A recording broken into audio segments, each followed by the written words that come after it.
teman-teman, Assalamualaikum warahmatullahi wabarakatuh. Apa kabar? Mudah-mudahan sehat selalu.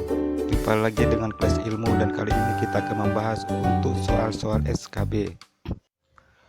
Oke teman-teman, tanpa berlama-lama lagi, kita langsung saja ke soal ekonomi dan keuangan bagian kelima. Nomor 1. Kelompok yang menggunakan faktor-faktor produksi alam, tenaga kerja, modal, dan keahlian ialah titik-titik. A. Rumah tangga produksi. B. Rumah tangga konsumsi. C. Rumah tangga pemerintah. D. Masyarakat luar negeri.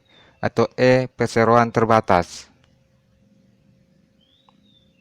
Pembahasannya, dalam melakukan proses produksi, rumah tangga produksi atau RTP memerlukan faktor produksi sebagai bahan baku untuk menghasilkan barang dan jasa. Untuk menghasilkan hasil produksi atau output barang dan jasa yang diinginkan diperlukan 4 faktor produksi berupa sumber daya alam, sumber daya manusia, modal, dan keahlian. Jadi jawabannya adalah A. Rumah tangga produksi. Nomor 2. Faktor-faktor yang mempengaruhi komponen konsumsi ialah titik-titik. A. Stok aktiva lancar. B. Pengharapan. C. Stok barang. D. Utang. Atau E. Semuanya benar.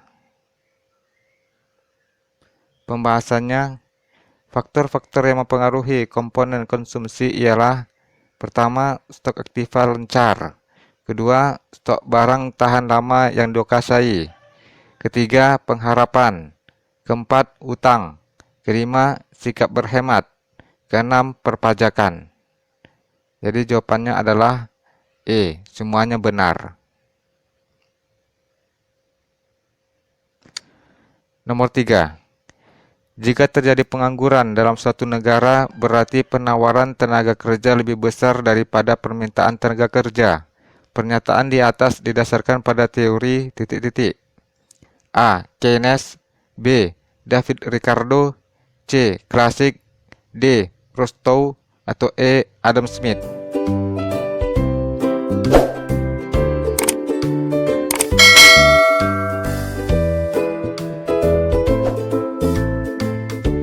Pembahasannya, menurut teori klasik, pengangguran dalam satu negara menunjukkan penawaran tenaga kerja lebih besar daripada permintaan tenaga kerja. Akibatnya, tingkat upah dapat diturunkan karena para pekerja mau bekerja dengan tingkat upah yang lebih rendah. Dengan menurunnya tingkat upah, berarti biaya produksi semakin turun, sehingga keuntungan yang diperoleh lebih tinggi. Jadi jawabannya adalah C. Klasik.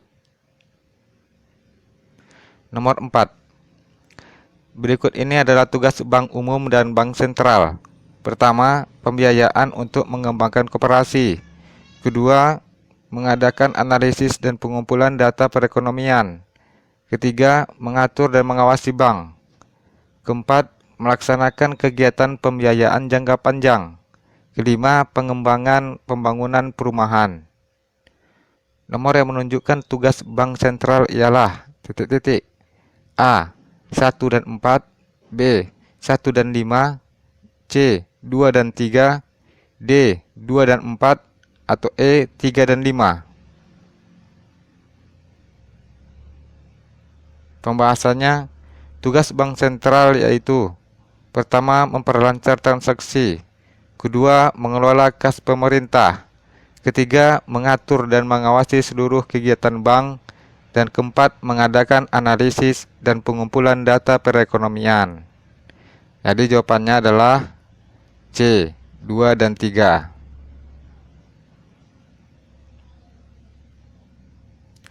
Nomor 5. Dalam lembaran uang Rp10.000 tertera tulisan Rp10.000 yang kita sebut sebagai nilai titik-titik. A. Objektif. B. Intrinsik. C. Eksternal. D. Nominal. Atau E. Subjektif. Pembahasannya, nilai nominal adalah nilai yang tertulis pada setiap mata uang. Pada salah satu permukaan uang tersebut tertera besarnya nilai nominal mata uang. Misalnya, di salah satu sisi uang logam tertulis Rp10.000, artinya Nilai nominal uang tersebut adalah Rp10.000. Jadi jawabannya adalah D, nominal. Nomor 6, inflasi yang disertai resesi dinamakan A. Demand pull inflation, B. Cost push inflation, C. Stagflasi, D. Stagnasi, atau E. Deflasi. Pembahasannya, cost push inflation biasanya ditandai dengan terjadinya kenaikan harga serta turunnya produksi. Inflasi jenis ini biasanya yang disertai dengan resesi. Keadaan ini timbul karena adanya penurunan penawaran total sebagai akibat kenaikan biaya produksi. Kenaikan biaya produksi dapat terjadi karena faktor berikut. Pertama, perjuangan serikat buruh yang berhasil untuk menuntut kenaikan upah. Kedua, kenaikan harga suatu jenis barang atau jasa yang dimonopoli oleh perusahaan atau pihak tertentu. Ketiga, kenaikan harga bahan baku industri. Jadi jawabannya adalah B, cost push inflation. Nomor 7. Pendapatan yang diterima seseorang yang langsung turut serta dalam produksi barang-barang dinamakan pendapatan titik-titik. A. Asli, B. Turunan perseorangan, C. Yang baru diterima, D. Yang siap dibelanjakan, atau E. Perseorangan. Pembahasannya, apabila ditinjau dari segi produk yang dihasilkan, maka pendapatan perseorangan dapat dibedakan menjadi dua, yaitu pertama, pendapatan asli adalah pendapatan yang diterima oleh setiap orang yang langsung terlibat dalam produksi barang. Kedua, pendapatan turunan atau sekunder adalah pendapatan dari golongan penduduk lainnya yang tidak langsung terlibat dalam produksi barang, seperti pendapatan dari seorang dokter. Jadi jawabannya adalah A, asli. Nomor 8.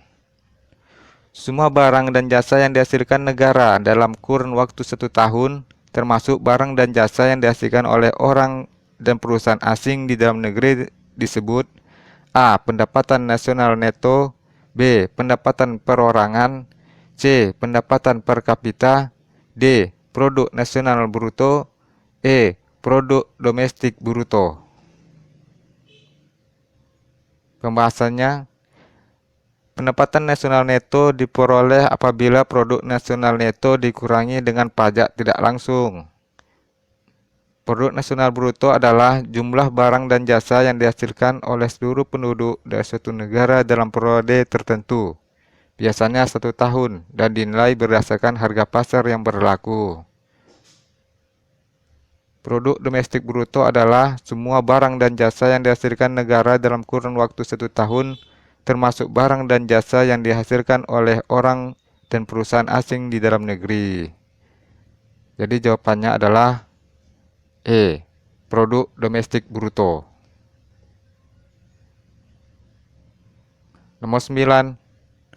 Hasil penjumlahan dari seluruh penghasilan yang diterima oleh pemilik faktor produksi suatu negara selama 1 tahun merupakan pengertian pendapatan nasional menurut pendekatan titik-titik. A. Konsumsi, B. Distribusi, C. Pendapatan, D. Pengeluaran, atau E. Produksi. Pembahasannya, pendapatan nasional dapat ditinjau dari 3 pendekatan. Pertama, pendekatan produk, yaitu produk nasional bruto, produk domestik bruto, dan produk nasional neto. Yang kedua, pendekatan pendapatan, yaitu pendapatan nasional neto merupakan jumlah dari semua pendapatan yang diterima oleh semua pemilik faktor produksi. Lalu pendapatan perseorangan, lalu pendapatan yang baru diterima dan pendapatan yang siap dibelanjakan. Dan yang ketiga, pendekatan pengeluaran. Jadi jawabannya adalah C, pendapatan. Nomor 10. Pengangguran yang disebabkan oleh turunnya nilai perekonomian atau resesi disebut pengangguran titik-titik. A. Struktural, B. Friksional, C. Musiman, D. Siklis, atau E. Deflasioner. Pembahasannya, pengangguran struktural adalah pengangguran yang muncul akibat adanya perubahan struktur perekonomian suatu negara. Kemudian pengangguran friksional adalah pengangguran yang muncul akibat adanya tidak kesesuaian antara pemberi kerja dan pencari kerja. Kemudian pengangguran musiman adalah pengangguran yang muncul akibat pergantian musim, misal pergantian musim tanam ke musim panen. Lalu pengangguran siklis adalah pengangguran yang muncul akibat naik turunnya kegiatan perekonomian suatu negara. Jadi jawabannya adalah D. Siklis. Oke teman-teman, terima kasih sudah menyaksikan dan insya Allah kita akan berjumpa lagi pada video-video pembahasan lainnya.